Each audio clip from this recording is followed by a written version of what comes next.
So when I was 4 years old, I asked my mom to play the violin, and it took some convincing.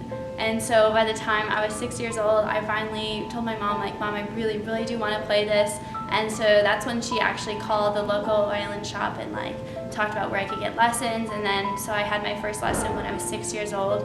And I think, I'm not for sure exactly what drew me to the violin, but I do know that I remember my parents taking me to plays or like kind of like these big shows where there's always an orchestra pit, and for some reason I was really drawn to the violin.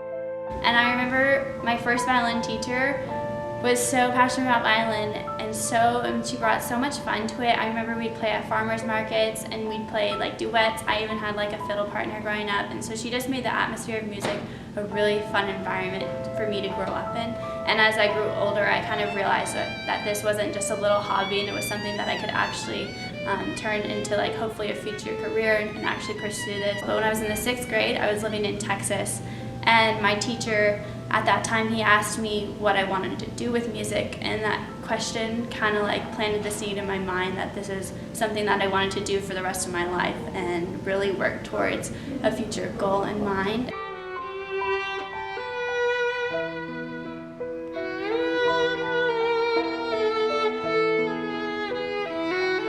The auditioning process is a very lengthy one, and as musicians, it's really imperative that we start working as a goal towards this. Since we're pretty young, we all know if you know that you're going to major in music, it's something you always have to have on the back of your mind to really work towards a goal. So my senior year, by October, I had all my pieces ready for auditions, and so I had to submit pre-screenings first. And so a lot of the schools wanted you to submit different things, so I had a pretty big repertoire list that I had to prepare. And so once you have your pre-screenings, you send those into the schools. And then if you're called back, then you have to go to a live audition. And so usually you want your pre-screenings to be as like good as you can present yourself, because if you don't get called back, then you don't have a chance. And so people will work really hard on pre-screenings for the hope to get called back. And this chance I did get called back to all the schools I auditioned to, which was a really nice feeling. And so then you go into the live auditions, and you actually have to go to the city that the schools, and sometimes they come locally, but not too much. So I went to the cities that all the colleges were in, and I had auditions there. And after you do your live audition, that's pretty much it. And it's actually a pretty short amount of time that they have to listen to you at a live. Usually it's only 6 minutes, maybe 8, but it's a very short amount of time for you to showcase what you'd like to show them as an artist. And so then you have to wait the long process, and usually most schools get back at the end of March the results.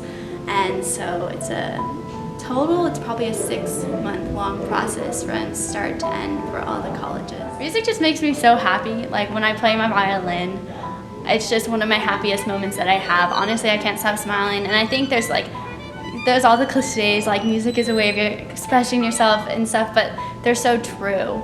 And it's one of the things that I really love about music is when you play for an audience, you're giving them like the gift of music, and you're able to connect with people on a different level that you don't have to use words for, and it's just emotions. And you can help to like make people understand things, realize things they don't know. And I have just learned so much through my own playing, what it takes to get to work on something to like get it to a certain level, and like that's stuff that I can use in all areas of my life.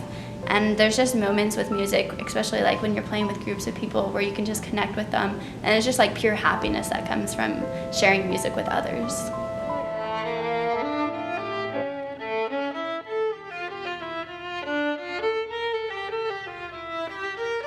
So I ended up choosing to go to the Jacob School of Music, and I'm really excited to continue my studies there. I am going to be studying with the same teacher that I have previously been studying at their pre-college program. And I'm really excited to go there because I think that they really do have one of the best music programs in the country. I know there's so many good ones, but I'm just really excited to study there and continue studying with my same teacher and really work towards a goal that my future goals. I'm also really excited to have a little balance outside of music too, so I can maybe go running with friends, or go use the gym, or do some other sports stuff outside of music, and have a few academic classes. So I'm really excited to work really hard on music and just focus a ton of time there, and then also enjoy the benefits of having a college super close and super connected both of the schools. So I'm very excited. So I have a lot of goals, I guess you could say, for the future. There's just so much with music that I'd like to do, but I think the main ones for me, I would love to be a professional orchestra. So like, there's so many good ones around the US or even like out of the country too. Like, I don't know, who knows what my future will bring, but I'd love to have a solid like job in a professional orchestra. Maybe freelancing in the beginning while I'm looking for that job.